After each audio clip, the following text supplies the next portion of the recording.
Sa totoo lang, nilalakasan lang naman talaga natin yung loob natin pero pagod na tayo sa mga nangyayari. Totoo, di ba? Nakakamiss, no? Naalala nyo ng mga bata pa tayo, wala tayong masyadong pinoproblema. Pinoproblema lang natin noon kung paano tayo magpapaalam sa mga parents natin na makipaglaro sa mga kaibigan natin sa labas. Pinoproblema lang natin noon na sana kapag bumagyo, walang pasok, makakapanood ako ng paborito kong cartoon sa umaga. Pinoproblema lang natin noon kung paano natin kikindatan yung crush natin para lang malaman nila na crush natin sila. Pinoproblema lang natin kung paano tayo magtutulog-tulugan sa hapon para lang hindi tayo paluin pag nalamang gising pa tayo. Pinoproblema lang natin noon kung anong iisipin natin at sasabihin natin dahilan kapag nawala natin yung payong at tupperware ni mama. Sobrang simple lang ng buhay noon.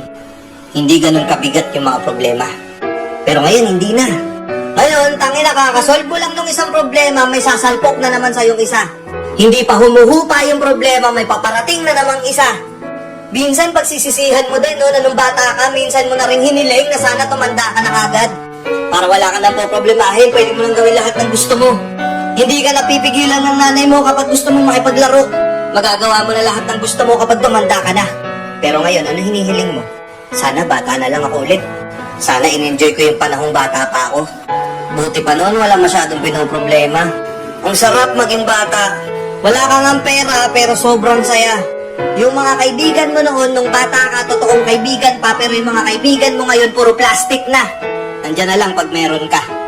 Oo, hindi ka na nga nakakainda ng sakit dahil hindi ka na pinapagalitan at pinapalo ng magulang mo, pero binubugbog ka na ng buhay ngayon.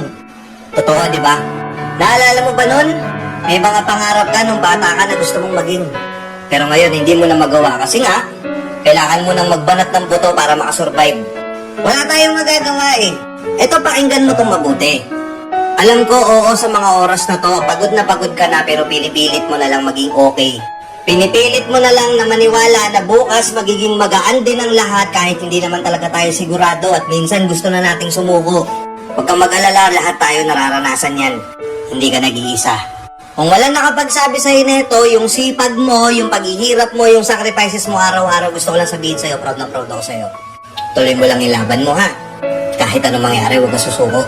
Kasi hindi naman habang panahon, araw-araw na lang leche-leche na yung nangyayari. Minsan talaga susubukin tayo ng buhay. Kaya kung nakakasurvive ka sa araw-araw na struggles mo sa buhay, good job! Tuloy mo lang. Dadating din yung time na magiging okay din ang lahat. Isang mahigpit na yakap sa mga kapatid nating patuloy na lumalaban sa buhay nila.